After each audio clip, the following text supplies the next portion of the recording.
बिस्मिल्लाहिर्रहमानिर्रहीम। अस्सलाम वालेकुम। उम्मीद करता हूँ तमाम दोस्त खैरियत से होंगे। तो फूड ब्लॉगर में एक बार फिर से आप लोगों को वेलकम कहते हैं। तो आज आप लोगों को बहुत ही मज़ेदार लजीज बैंगन का भरता भी कर दिखाएंगे। तो जिन दोस्तों ने अभी तक फूड ब्लॉगर को सब्सक्राइब नहीं किया वो जल्दी से सब्सक्राइब कर दें ताकि इस तरह के खूबसूरत और लेटेस्ट वीडियो आप लोगों तक पहुँचते रहें। तो हम लोग चलते हैं अगले स्टेप की तरफ और साथ साथ आप लोगों को दिखाते जाएंगे। ये हमारी खूबसूरत सी छोटी सी किचन बनी हुई है। इसके अंदर हम लोग आप लोगों को देहाती तरीके से बैंगन का भरता बनाकर दिखाएंगे। इंशाल्लाह आप लोगों को मज़ा आएगा। माशाल्लाह जी, चेक कर लो बैंगन असी ले लें बड़े खूबसूरत है। इन्हों की दरमियानी चो कटाई करेंगे। बिस्मिल्लाहिर्रहमानिर्रहीम। चेक करो जी, बहुत ही खूबसूरत अंदाज नाल तो तैयार करके विखाई तो बैंगन का भरता। चेक कर लो इस तरह तुसा पीस की गुलाई करनी है पे इंशाल्लाह तुहानू नाल नाल गाइड की जासो। तुसा इस तरह दे विच दरमियानी चो पीस कर लेने ने।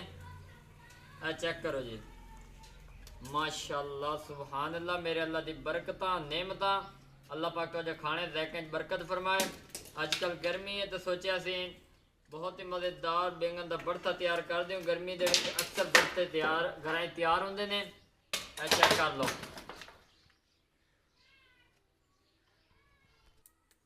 जोड़ा वड्डा पीस होएगा तुसा उनके इस तरह पीस बना लेने ने। चेक कर लो, तकरीबन साढ़े को 1 किलो बैंगन आन पे अस इन्होंने बैंगनों दरमियान चो कटाई कर रहे हैं।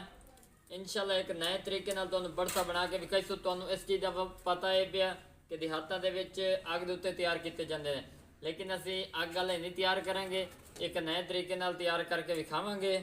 चेक कर लो जी, ये बिल्कुल हुण कटाई हो चुकी है। फ्रैश ताज़ा बैंगन लैने। चेक कर लो खूबसूरती तुहाडे सामने। बिस्मिल्लाहिर्रहमानिर्रहीम।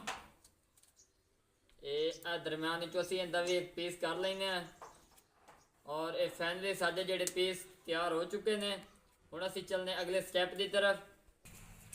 माशाल्लाह जी, चेक कर लो अग असी बालते पे हैं लकड़ियां दे उत्ते बेहतरीन खूबसूरत तरीके नाल तुहानू बना के विखाई सो।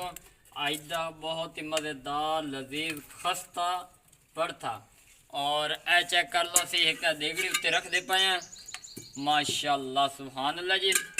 असी हुण इहदे विच पावना घी ते तुसी सोचते पे हो भाई ये अग वाले बैंगन नहीं तैयार हो रहे, ये बगैर बुझाई वाले तैयार हो रहे हैं, लेकिन टेस्ट उस नाल भी बेहतर आएगा।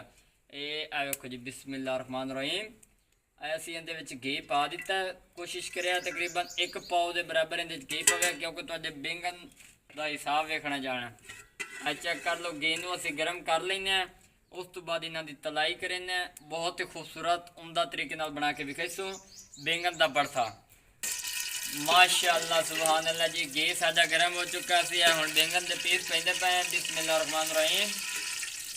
चेक कर लो इस तरह तुसीं इहदे पीस पाने ने विच। ये देखो माशाअल्लाह जी, चेक कर लो असी 4 पीस पा दिते ने। मजीद असी इहदे विच होर पैने आ देखो जी, 7 तो 8 पीस असां इहदे विच पा दिते ने।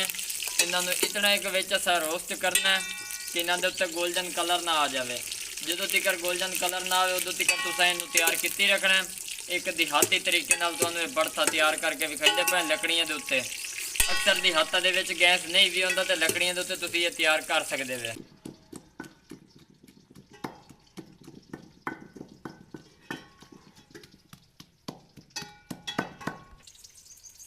माशाअल्लाह सुभान अल्लाह जी, चेक कर लो बैंगन साडे बिल्कुल भुज चुके ने। कदेंदे पे हैं। बिस्मिल्लाहिर्रहमानिर्रहीम। चेक करो जी, गोल्डन कलर इहदे उत्ते आ चुका है। बहुत ही प्यारा और खस्ता कलर इहदे उत्ते आया। देखो जी, इस तरह तुसा करना है तो तुहाडे बैंगन का भरता बेहतरीन बनसी। चेक कर लो मजीद हुण असीं इहदे दूजा पूर पैंदे पे हैं। ये चेक करो जी, बिस्मिल्लाहिर्रहमानिर्रहीम। ये वेखो हुण घी साडा फुल गर्म है पिया। इहदे विच उम्मीद है जल्दी जल्दी ये हो जासन बर्तन। कढ़ाई दे विच तुसीं कर सकदे वे, देगड़ी वगैरह या कोई जो चीज़ हो तो उहदे च कर सकदे वे। ये चेक करो माशाअल्लाह सुभान अल्लाह। मेरे अल्लाह की बरकत नेमत। चेक कर लो जी, बैंगन साडे बिल्कुल रोस्ट हो चुके हैं। ये कदेंदे पे हैं। बिस्मिल्लाहिर्रहमानिर्रहीम। देखो बिल्कुल आसान तरीका, कोई मुश्किल। माशाअल्लाह सुभान अल्लाह जी, अकेला पूर साडा तैयार हो चुका है। तकरीबन 1 किलो बैंगन आन पे। देखो जी, बिस्मिल्लाहिर्रहमानिर्रहीम। ये हुण असीं कढेंदे पे हैं। ਹੁਣ ਇਸ ਗਰਮ ਘੀ ਦੇ ਵਿੱਚ ਅਸੀਂ ਇੱਕ ਹੋਰ ਚੀਜ਼ ਪਾਉਂਦੇ ਪਏ ਹਾਂ, ਉਹ ਤੁਹਾਨੂੰ ਪਹਿਲੇ ਦੱਸ ਦਿਓ, ਉਹ ਸਨ ਪਿਆਜ਼। ਤੇ ਘੀ ਫੁੱਲ ਗਰਮ ਹੈ, ਅੱਧਾ ਕਿਲੋ ਵਿੱਚ ਬਿਸਮਿल्लाह रहमान रहीम। ਇਹ ਉਤਨੇ ਤਿਕਰ ਭੁੱਜ ਜਾਸਨ ਦੇ ਵਿੱਚ ਅਸੀਂ ਉਤਨੇ ਤਿਕਰ ਆ ਬੈਂਗਣ ਦੇ ਜਿਹੜੇ ਉਤਲੇ ਛਿਲਕੇ ਵਗੈਰਾ ਨੇ ਅਸੀਂ ਇਹ ਉਤਾਰ ਲਓ, उतने तक इन्होंने बोनी लग जाएगी। माशाल्लाह जी, चेक कर लो, इस तरह तुसा बैंगन उतारने ने। बिस्मिल्लाह रहमान रहीम। छिलका तुसा इनका उतार देना, बिल्कुल आसान तरीका, कोई मुश्किल नहीं। ये है वेखो गर्म बहुत है, गर्म गर्म कोशिश करे उतारन दी। ये है वेखो इस तरह इनका छिलका उतारना तुसा। माशाल्लाह सुभान अल्लाह जी, चेक कर लो बैंगन नूं असीं एक दौरी जी दे विच पा दिता। माशाअल्लाह जी, चेक कर लो प्याज साडे भुज चुके हैं, बड़ी खूबसूरत इनकी लुक नज़र आती पई है, बहुत सोहनी बोनी लग गई है। हुण असीं इहदे विच 3 टमाटर, 4 मिर्चां, लसन ते अदरक दा पेस्ट पाइंदे पे। बिस्मिल्लाह रहमान रहीम। ये सारा मसाला विच पा दिता, इहनूं असीं अच्छी तरह मिक्स कर लैणे। हुण असीं इहदे विच दूजे मसाले पाइंदे पे, नाल नाल तुहानूं फुल गाइड करांगे। माशाअल्लाह जी, 1 चम्मच असीं साबित मिर्च पावांगे। बिस्मिल्लाह रहमान रहीम। उस तो बाद 1 चम्मच असी खुश्क धनिया का पाउडर पावांगे। आ चेक कर लो जी, इंशाल्लाह तुहानूं मज़ा आएगा। मिसाले कंजूसी नहीं करनी, खुल के मिसाला पवे ताकि टेस्ट बेहतर आवे। आधा चम्मच असी गरम मसाले का पाउडर पावांगे। उस तो बाद असी 1 चम्मच दे नमक पावांगे। जितनी VIP बोनी होगी उतनी मज़ेदार तुहाडी चीज़ तैयार होगी। उस तो बाद आधा चम्मच दे हल्दी का पाउडर जैसे। आ चेक कर लो, ये मसाले असीं इहदे विच पा दिते ने, इन्होंने असीं अच्छी तरह मिक्स कर लैने। आ चेक कर लो, इन्हां असीं तुहानूं इहदी शक्ल मज़ीद विखाइने।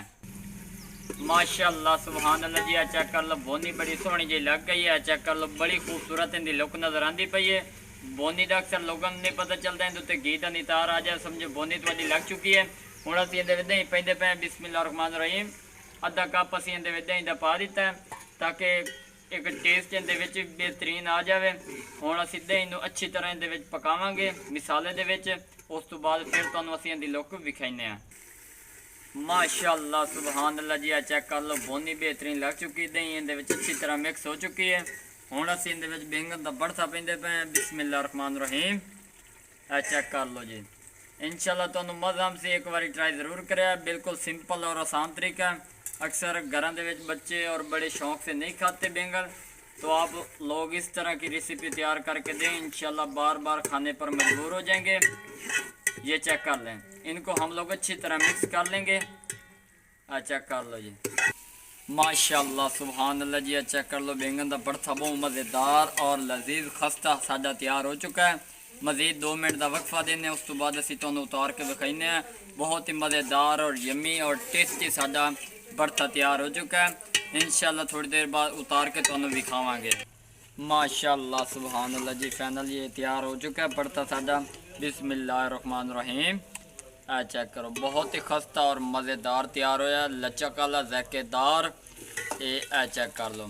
अगर वीडियो पसंद आ जाए तो चैनल को सब्सक्राइब, लाइक, शेयर ज़रूर कर दिया। दुआवां याद रखें। तब तक के लिए इजाज़त चाहते हैं। अल्लाह हाफिज़।